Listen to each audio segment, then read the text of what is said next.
എല്ലാവർക്കും നമസ്കാരം. ഞാൻ ഇപ്പോഴുള്ളത് ഷാർജ അബുഷകാരയിലുള്ള റൈഹാൻ ഗൾഫ് മെഡിക്കൽ സെന്ററിലാണ്. ഇന്ന് നമുക്കൊപ്പമുള്ളത് റൈഹാൻ ഗൾഫ് മെഡിക്കൽ സെന്ററിലെ സൈക്കോളജിസ്റ്റ് സോളിറ്റ് കെ ഡേവിസ് ആണ്. നമസ്കാരം മാഡം. നമസ്കാരം. ഈ mental health, behaviour, emotional things തുടങ്ങിയ കാര്യങ്ങളെക്കുറിച്ചുള്ള പ്രശ്നങ്ങളിൽ ഒരുപാട് ആളുകൾക്ക് ഡോക്ടർ കൊടുത്ത സഹായങ്ങൾ പറഞ്ഞറിയിക്കാൻ പറ്റാത്തതാണ്. വെല്ലുവിളികളെ അതിജീവിക്കുവാനും മറ്റു കുട്ടികൾക്കായാലും കുടുംബങ്ങൾക്കായാലും ഡോക്ടർ പറയുന്ന അഡ്വൈസ് വളരെ ഹെൽപ്ഫുള്ളുമാണ്. മാം, ഈ ഒരു stress, screen time, social changes ഇതൊക്കെ കുട്ടികളുടെ മെന്റൽ ഹെൽത്തിനെ എങ്ങനെയാണ് ബാധിക്കുന്നത്? പല പാരൻസും ഇതിൽ ഇപ്പോഴും കൺഫ്യൂസ്ഡുമാണ്. ഒരു കുട്ടിക്ക് മാനസിക പിന്തുണ ആവശ്യമാണെന്ന് സൂചിപ്പിക്കുന്ന കീ സൈൻസ് എന്തെങ്കിലുമൊക്കെ ഉണ്ടോ? പാരൻസിന് ഇത് വീട്ടിൽ തന്നെ എങ്ങനെ ഇമോഷണലായി സപ്പോർട്ട് ചെയ്യാൻ സാധിക്കും?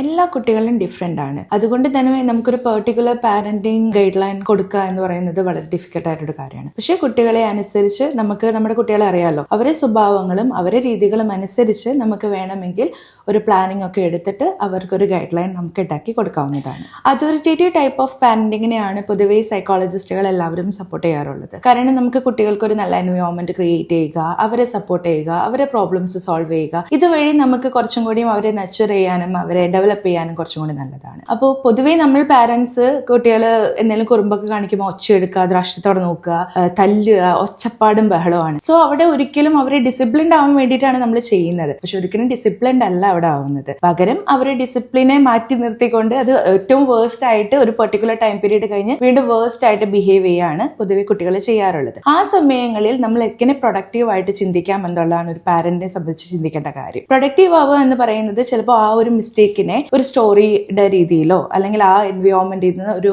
പസിൽ കളിക്കാനോ ഗെയിം കളിക്കാനോ ഗാർഡനിങ് ചെയ്യാനോ അല്ലെങ്കിൽ ഔട്ട്സൈഡ് ഒന്ന് കൊണ്ടുപോകാനോ അങ്ങനെയൊക്കെ ചെയ്യുമ്പോൾ കുറച്ചും കൂടി കുട്ടികൾ എന്താ പറയാ കുറച്ചും കൂടി ഇൻട്രസ്റ്റിംഗ് ആണ് അവർക്ക്. അപ്പോൾ അങ്ങനെ നമുക്ക് ആ ഒരു അഗ്രഷൻ എന്ന് പറയുന്ന ആ ഒരു ടൈപ്പ് ഓഫ് ക്യാരക്ടറിനെ നമുക്ക് പാരന്റ്സിൽ നിന്ന് റിമൂവ് ചെയ്യാനായിട്ട് പറ്റും. പാരന്റിംഗിൽ പൊതുവെ നമ്മൾ ശ്രദ്ധിക്കേണ്ട ഒരു കാര്യം കുട്ടീനെ ലേബൽ ചെയ്യാതിരിക്കുക. പൊതുവെ പാരന്റ്സിന് കുട്ടികളെ കമ്പയർ ചെയ്യുന്ന ഒരു സ്വഭാവമുണ്ട്. രണ്ടുപേരും ഒരുമിച്ച് പോകുന്ന കുട്ടികളായിരിക്കും, ബസ്സിലോ കാറിലോ എവിടെയെങ്കിലും. അപ്പോൾ അവൻ നന്നായി ചെയ്യുന്നുണ്ടല്ലോ, നിനക്ക് എന്താ ചെയ്താല്, അങ്ങനെ കമ്പാരിസൺ ചെയ്യാതിരിക്കുക. പിന്നെ ഇപ്പോഴും ഒരു പോസിറ്റീവ് ആയിട്ടുള്ള ഫീഡ്ബാക്ക് കുട്ടിക്ക് കൊടുക്കുക. പൊതുവേ പോസിറ്റീവ് ഫീഡ്ബാക്ക് കുട്ടികളുടെ നല്ല പെർഫോമൻസിന് കാരണമാക്കുന്നുണ്ട്. പലപ്പോഴും പാരന്റ്സ് മറന്നു പോകുന്ന ഒരു കാര്യമാണ് അപ്രീഷിയേറ്റ് ചെയ്യാൻ മറക്കുന്നത്. അതുപോലെ തന്നെ ഒരു കമ്മ്യൂണിക്കേഷൻ 777 റൂളാണ് നമ്മൾ പാരന്റ്സിനോട് എപ്പോഴും ചെയ്യാനായിട്ട് പറയാറ്. അതായത് സ്കൂളിലേക്ക് പോകുന്നതിന് മുമ്പ്, സ്കൂളിൽ നിന്ന് വന്നതിന് ശേഷം, ഉറങ്ങുന്നതിന് മുമ്പ്, ഈ സമയത്തൊക്കെ ഒരു 7 മിനിറ്റ്സ് കുട്ടികളുമായിട്ട് സ്പെൻഡ് ചെയ്യുന്നത് വളരെ നല്ലതായിരിക്കും. പൊതുവെ പാരന്റ്സ് ഇവിടുത്തെ വർക്ക് പ്രഷർ കാരണം കൊണ്ട് പലപ്പോഴും അതിനെ പറ്റാറില്ല.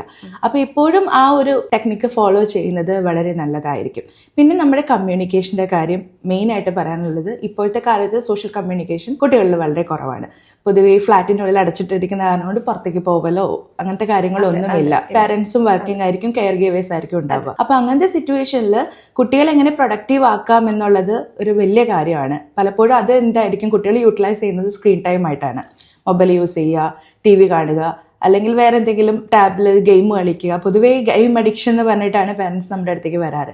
അപ്പോൾ അതിനെ നമ്മൾ പ്രൊഡക്റ്റീവ് ആക്കുന്ന ആ സമയങ്ങളിൽ കുട്ടികൾക്ക് ഇൻട്രസ്റ്റിംഗ് ആയിട്ടുള്ള എന്തെങ്കിലും ഒരു ഹോബീനെ ആക്ടിവിറ്റീസിനെ ഫോക്കസ് ചെയ്തിട്ട് അത് പഠിപ്പിക്കാൻ നോക്കുക. ലൈക്ക് ഇപ്പോൾ സ്വിമ്മിങ് ഇഷ്ടമുള്ള കുട്ടിയാണെങ്കിൽ സ്വിമ്മിങ്ങിന് വിടുക, ഡാൻസ് ഇഷ്ടമാണെങ്കിൽ ഡാൻസ്, അല്ലെങ്കിൽ പാട്ട്, അങ്ങനെ ഓരോ ആക്ടിവിറ്റീസിലേക്ക് അവരെ വിടുമ്പോൾ കുറച്ചും കൂടിയും അവർക്കത് കണക്ട് ചെയ്യാൻ എളുപ്പമാണ്. അങ്ങനെ നമുക്കൊരു സോഷ്യൽ അല്ലെങ്കിൽ ഒരു ഇമോഷണൽ വെൽബീയിങ് കുട്ടികളും പാരന്റ്സും തമ്മിൽ ക്രിയേറ്റ് ചെയ്യാനായിട്ട് പറ്റും. പിന്നെ അതുപോലെ തന്നെ കുട്ടികളുടെ മെന്റൽ ഹെൽത്ത് നമ്മൾ എപ്പോഴും പ്രൊട്ടക്ട് ചെയ്യേണ്ട ഒരു കാര്യമാണ്.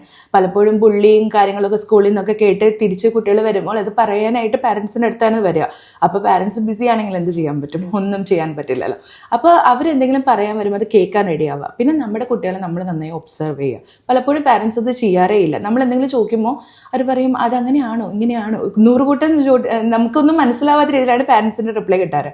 അപ്പൊ ഇപ്പോഴും പാരന്റ്സിനോട് നമ്മൾ ക്ലിയർ ആയിട്ട് പറയാറുമുണ്ട്, ചോദിക്കാറുമുണ്ട്, നിങ്ങൾ ഒബ്സർവ് ചെയ്യാറുണ്ടോ, എന്നാൽ ഇനി മുതൽ ഒബ്സർവ് ചെയ്യണം. അപ്പോൾ കുട്ടിയുടെ ഓരോരോ ബിഹേവിയറൽ ഇഷ്യൂസും അവരുടെ എന്തൊക്കെ പെരുമാറ്റ രീതികളും നമുക്ക് മനസ്സിലാക്കാൻ പറ്റും. ചില കുട്ടികൾ ഭയങ്കര സ്ട്രെസ്ഡ് ആയിട്ടിരിക്കുമ്പോൾ ഉറക്കക്കുറവുണ്ടാവും, ഭക്ഷണം കഴിക്കാതിരിക്കുക, അങ്ങനെ കുറേ ഇതുണ്ട്. അതൊക്കെ ഒബ്സർവ് ചെയ്ത് കഴിയുമ്പോൾ നമുക്ക് മനസ്സിലാവുന്നുണ്ട് കൊച്ചിന് എന്തൊക്കെയോ ഉണ്ട്. അപ്പോൾ അങ്ങനെയുള്ള സമയത്ത് നമുക്ക് പറഞ്ഞിട്ട് തീർക്കാൻ പറ്റുന്നില്ലെങ്കിൽ, ആസ് എ പാരന്റ് നമുക്ക് പറ്റുന്നില്ലെങ്കിൽ, അതിനാണ് ഇവിടെ സൈക്കോളജിസ്റ്റുകൾ ഞങ്ങളെ പോലുള്ളവരുള്ളത്. ഇവിടെ വന്ന് നമുക്ക് കൗൺസിലിംഗ് വഴി, തെറാപ്പി വഴി നമുക്ക് അത് മാറ്റിയെടുക്കാനായിട്ട് പറ്റും. പൊതുവെ അങ്ങനെ നമുക്ക് ഒരു നല്ലൊരു അറ്റ്മോസ്ഫിയറിൽ നമ്മുടെ കുട്ടികളെ വളർത്താനായിട്ട് പറ്റും.